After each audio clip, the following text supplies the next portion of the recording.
Hello everyone, welcome back to another episode of r/slash Tales from Tech Support. In today's episode, yes, your job is tech support, but you need to make more sales. My first day at new company, I made a good impression. I've done such things previously. Before we get started, make sure to subscribe so you will never miss a video. So let's get started. Yes, your job is tech support, but you need to make more sales. Background: website hosting tech support. Company was purchased by a large-scale corporate empire notorious for making once great hosting platforms *CK. When I first started my job, I loved it. I recruited a ton of my friends. I genuinely enjoyed the work. I liked my customers, and my customers liked our company. We used to get praised all the time for being super friendly, not being in a rush to get them off the phones, and not harassing them to make a sale when they needed our help. I had been told on multiple occasions things like, "I'm just so thankful that there's no pressure from me to buy anything. It's really nice, so thank you." I get pulled into the assistant manager's office with about 5 other people and my supervisor. He sits us all down and says he wants us to beta test something new. Sales. There's some immediate concern that a lot of employees in this department like tech support because we're awkward and we aren't natural salesmen, and we like to just fix things. He sugarcoats it, saying we'd only focus on sales relevant to what the customer called in about. For example, if they need help buying a domain name, we could upsell domain privacy, or a second TLD, .org, .info, .biz. The key here was that it needed to be relevant to their issue, so we aren't putting a lot of pressure on them. The goal was to be helpful, and he stressed that our job is still tech support, and he profusely denied that they were trying to make us another sales team. Because tech support is the most expensive department, DUH. It's supposed to be. So we try it out. We log our sales in a spreadsheet for a while, noting which customer we talked to, what product we sold, etc., and they share our results with management and corporate. And then they roll this out to the entire department. They change our backend customer interface to have a big sales menu in the top corner where we can click a button to say which service we have recommended to them. If the customer buys the product we recommended within a certain window of time, we would get credit for that sale. Many of our techs hated it and called it early that this would ruin the laid-back environment in the department, and it would annoy our customers. Management didn't care and insisted that our jobs would never be dependent on us making enough sales. Fast forward a bit. I switched from the live chat team to the email team. One thing we observed was that we would recommend a product/service, and the email would go 10+ hours without a response, then the customer would sign into their account and buy the service, and we wouldn't get credit for that sale because our window to make the commission was 8 hours, and responses from customers over email just aren't immediate, like the phone and live chat customers are. Plus, with email customers, they usually have a very specific reason to contact support, like an error in their email, or a programming issue with WordPress, and it made it feel a lot less natural to upsell products with those kinds of support tickets. I didn't bother making sales anymore, even though management was pushing them very hard at this point. They set a minimum sales amount to $500 before we would receive a commission check. So if you only sold $499 worth of products and services, you still wouldn't get a commission check. My supervisor posts a message in our chat room, asking for some honest feedback about why we have the lowest sales in the department. He wants to know what our concerns are, and if he can think of ways to make it better, he'd pass that feedback up to assistant manager to see if they could make it happen.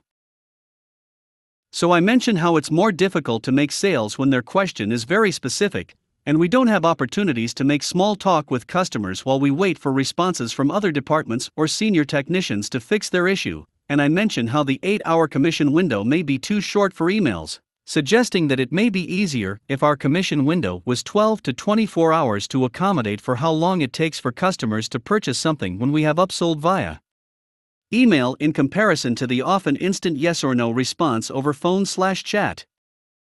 Then I get an instant message from assistant manager.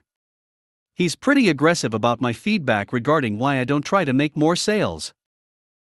He says I need to try harder. He brags about some other guy in the department on the phone team who happens to be a total natural salesman, and he's making these giant commission checks, and he says I need to stop complaining about the circumstances that make it harder for me to make a commission. Okay.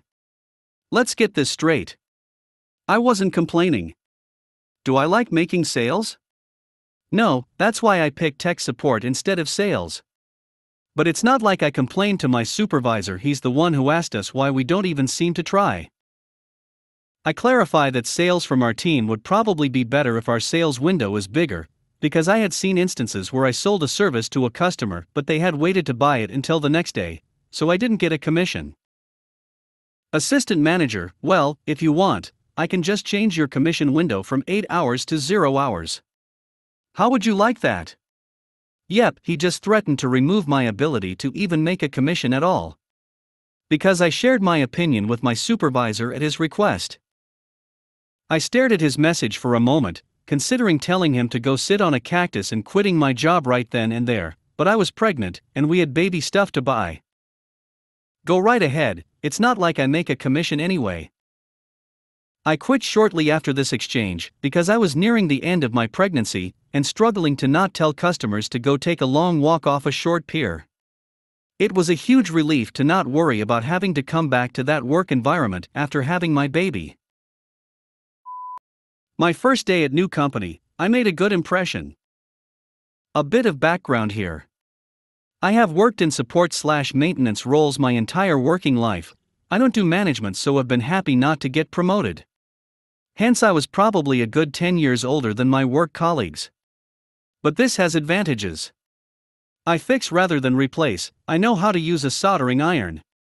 Anyway, back to the story. It was my first day and my new boss was showing me around the building and introducing me.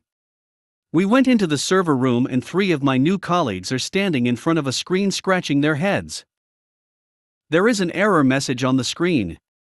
Keyboard not found, press any key to continue. The keyboard is definitely plugged in. They tried a different keyboard, no change. They were talking about having to buy a new motherboard, and this was an expensive piece of kit, board several £100 at least. I immediately had an idea as to what might be wrong, so I asked if I could take it to their well-equipped workshop and take a look. The guys were quite surprised, but agreed anyway as they had nothing to lose. I took it to the workshop and got the lid off, had a look inside. Sure enough, there was a tiny ceramic fuse right next to the keyboard socket. I had read in a computer magazine only a few days previously that these can blow if you hot plug or unplug the keyboard. I soldered a small wire bridge across the fuse and hey presto! Server working again. I took it back in triumph to gasps of amazement from everybody. I explained what I had done, without mentioning I had read it in a magazine of course, and told them not to hot plug keyboards. So, immediate God status from whole IT department, and more importantly my new manager, especially as I had saved him the cost of a new motherboard. I've done such things previously. Today I had my first moment of pride, a very simple, yet extremely satisfying situation. Standard issue client is moving from one room to another. No big deal, just move all the equipment and connect to the LAN network. Yeah, the latter was a bit of an issue. Me and the client had everything set up, but the network. Now, there are 3 VLANs in our building: computer, printer, and IP phone. The easiest way of finding out which is to simply connect the workstation to one of them and find out. Luckily, this time it was a much simpler case. Power over Ethernet was in only one of the 3 cables, so that one, dedicated for a phone without an external power supply, was out of the box quickly. The second one was even simpler, a single power outlet, and a LAN port next to a cupboard that has the previous printer on it. Yes, the client had his own printer, with all the configs. All simple and easy, plug and play. But the last cable was suspicious. It would connect and give blinking yellow LED at the Ethernet port on the PC. But it wouldn't transmit data either way, nor would it ping. As well as not giving any normal IP address, and not assigning any DNS.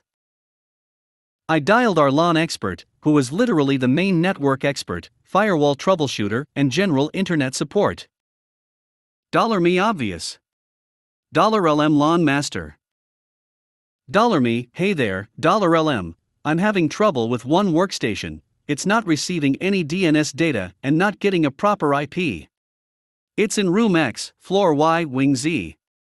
$LM, wait, let me check the main switch for that floor. Okay, can't see anything suspicious happening.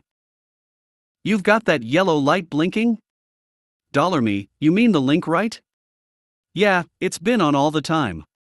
At this point he realized he's not talking to some non-technical guy, but instead with someone who has worked on such networks before.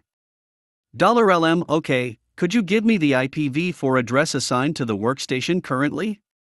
I give him the 4 magical numbers, but sadly it doesn't help at all. $LM, alright, I'll need you to unplug it for a while, let's check which port loses connection. I unplug the workstation and he finds the correct port. I connect it up again and the same thing happens. $LM, strange. I've got connection, but it's only 100 megabits per second, should be 1 gigabit per second. At this point I immediately realized what happened. In all standard sorts of LAN network with 1 gigabit per second speeds, you need all 8 wires in the UTP cable to be connected. As for the achieved speed, it's mandatory for 2 specific pairs to be on their places. If one of the wires loses connection, the speeds drops immediately.